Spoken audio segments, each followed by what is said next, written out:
What's up guys? In today's video I'm going to be giving you guys 3 different coins that will either do a 2x, 5x, 10x, 100x, or simply go to 0 or do all of the above. So if you guys are new to the channel, talk about altcoins, crypto, DeFi, you name it, you can check out some of the previous videos in the past.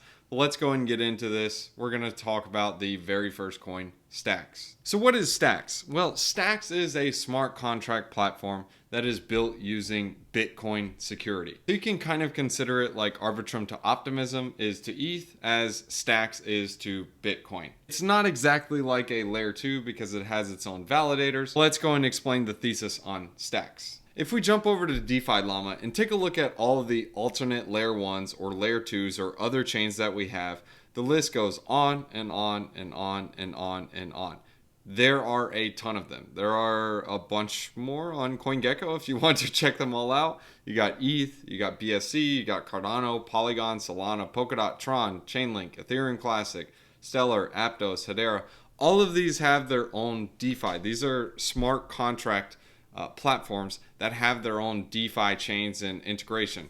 And they're all competing with each other for a market share. As you can see, of course, Ethereum has the largest chunk. Then you got Tron, BSC, others, and you can see the breakdown there. But for the most part, Ethereum has a huge chunk of this. Now, for any other alternate layer 1 to compete with Ethereum or any of these other chains, they typically have to come out with something like a liquidity mining incentive, or they have to come out with something like, hey, airdrop, come on our chain, just like Arbitrum did. Now, Arbitrum, that is a little bit different story because it's a layer 2 on ETH, so it still is somewhat ETH, and they have some pretty good games over there, games as in like DeFi protocols. But Stacks is built on Bitcoin. So Stacks only has to compete with, well, nothing really. There are 2 other Bitcoin DeFi protocols. There is one called Rootstock, but they don't have a token like Stacks. And then you have Bitcoin Lightning. And this is the TVL on Bitcoin Lightning. It's about 170 mil. But you got the Lightning Network, you got BiFi, Minto, Boring. This is basically used as a payment platform using Bitcoin Lightning. This is not something that's like DeFi, like Aave, etc. And there is no token for this.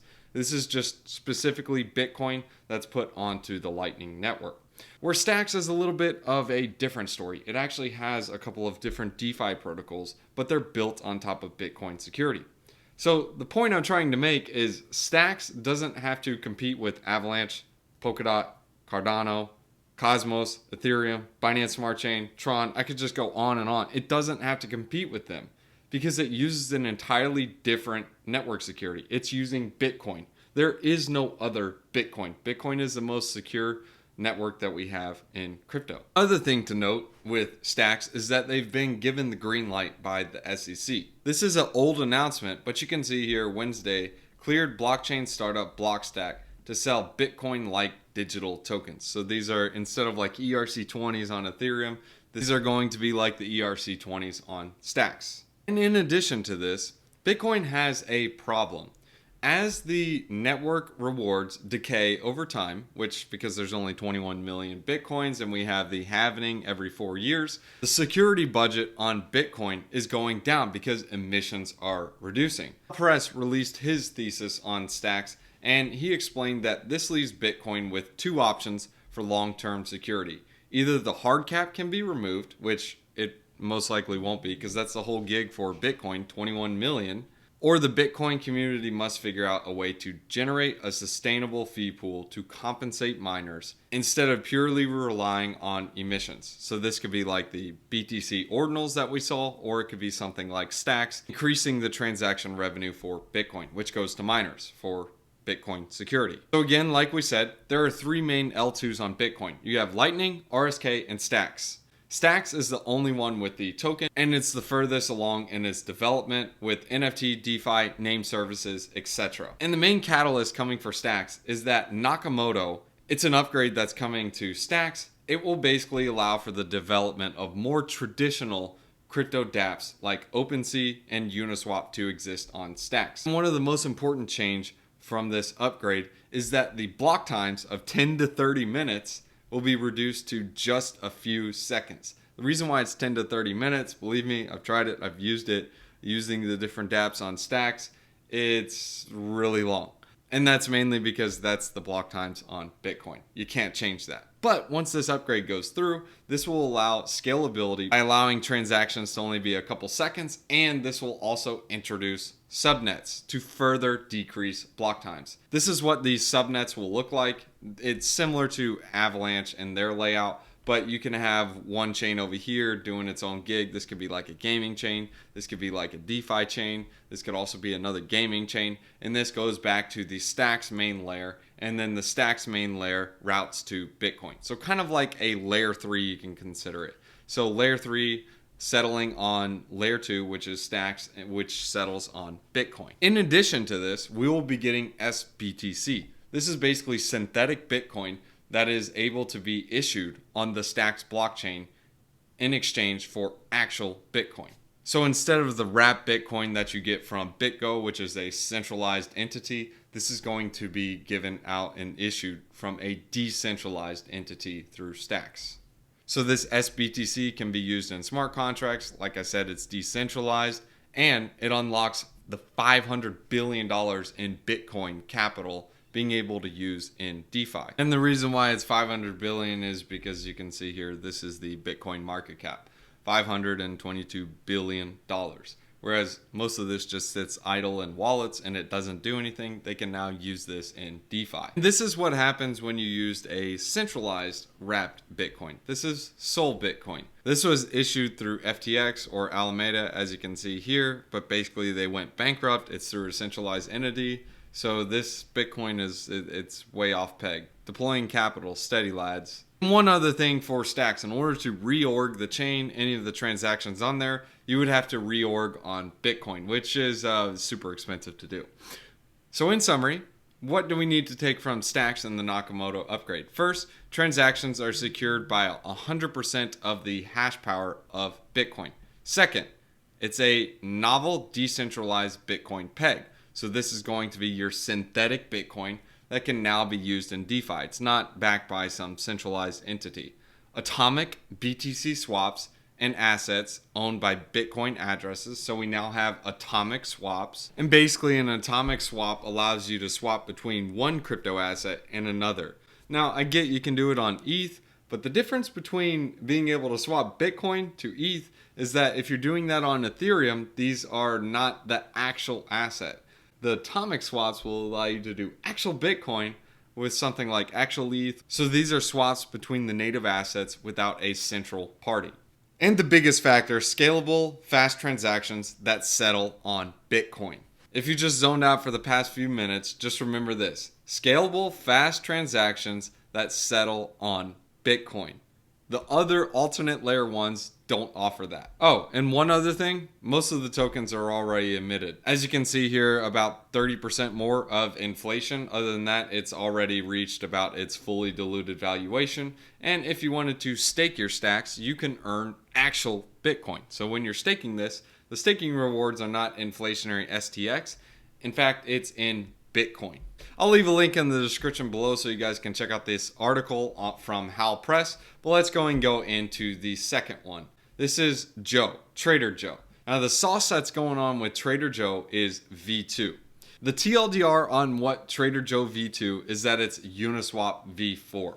I'll go ahead and break down the sauce on it so you guys can understand it a bit. But Uni V3 brought concentrated liquidity. Trader Joe V2 brought organized concentrated liquidity, which created deeper pools, better pricing, lower slippage. And this is the biggest comparison you guys need to understand between Uniswap V3 and LB liquidity, which is Trader Joe. It's liquidity bins. So it places each of the liquidity ranges into specified bins so they can be composable with each other. As you can see here on Uniswap V3, if I do a position for ETH between, let's say, $1,000 to $2,000, and this is my liquidity range, this is going to be my pool here. But let's say someone else does $1,700 to $1,800. This would be their pair here. Both of our liquidity pairs are not compiled with each other. In fact, they're two separate pools, so they aren't routed through each other. So a good way to understand what this would look like is Uniswap v3 is kind of like providing liquidity on, if there's 3 different people, providing liquidity on 3 different dexes. Whereas with the liquidity bins on Trader Joe, it's like 3 people that are looking to provide liquidity, place it all into 1 dex instead of 3. And that's the biggest difference. Trader Joe is scaling with vertical liquidity, and Uniswap v3 is still somewhat of horizontal liquidity. And this is the example I did with the Grail token, which is a token on Camelot.